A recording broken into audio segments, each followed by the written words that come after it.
Hello again, it's the King of the Potato People here with just a little quick, not really even a review, just a sort of little showcase thing. It's been widely established in the community of Transformer type people that the Perfect Effect Warden is a very good figure, and yes, I agree. So I think everything's been said about him really, but yes, I've got it. I'm pleased with it. Here's a selection of some little images and things. You know, this is the standard Schwarzenegger type big gun kind of wandering around type thing, which everyone's quite familiar with.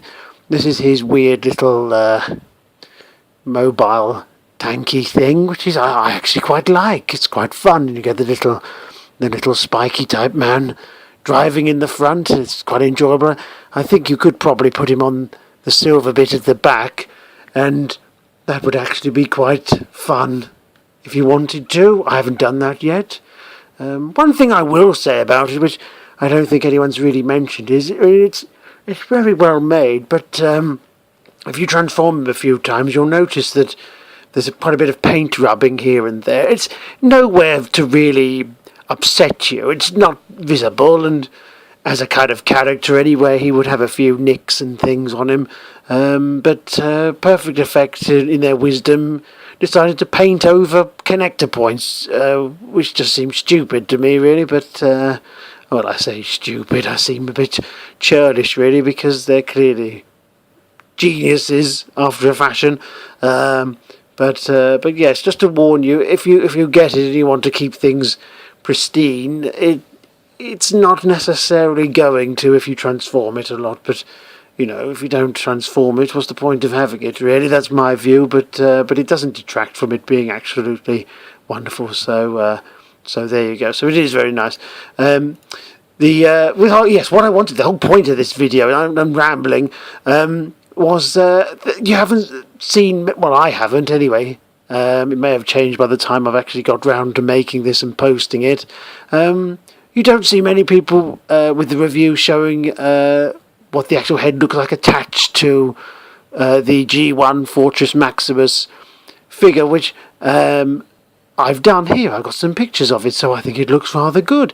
His head is probably a bit big, but if you just imagine it's a sort of Galactus type massive helmet, then he doesn't look too oversized. The head does make him look a bit like the strangest child in the universe. You know, he's got like a big head, but you know, I think it works very well. And in fact, I got my Metroplex out as well. Sounds a bit rude, but I got my Metroplex out and put him next to Metroplex, and the picture doesn't really show it, but I think he's actually slightly bigger with his head. I think it lifts him slightly above it. It's the head raised. I know Metroplex has all of his doodahs and towers and lasers and things, but I think it does actually, when I put them side by side, I tried to do a kind of ABBA type thing on them, back to back, but it didn't really work.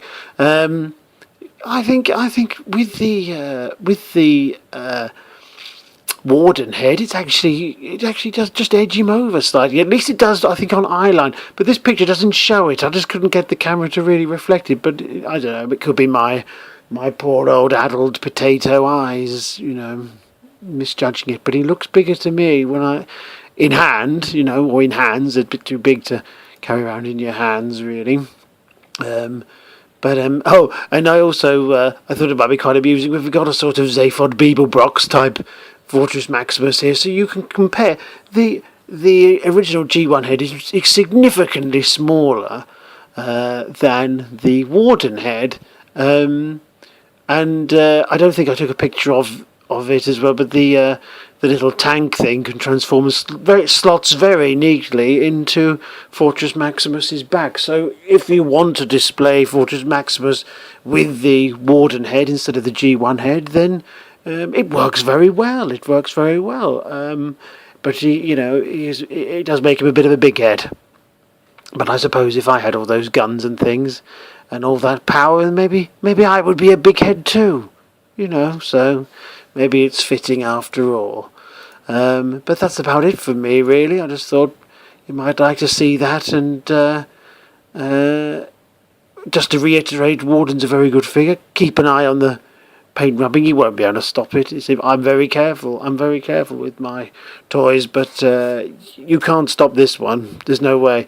But it looks fantastic with Fort Max. So yes, if you haven't managed to get Warden, to get him. If you've got a Fortress Maximus and you want to put him on as a head, or if you've got one, or mine's an Encore one, but if you're missing his head, then put it on.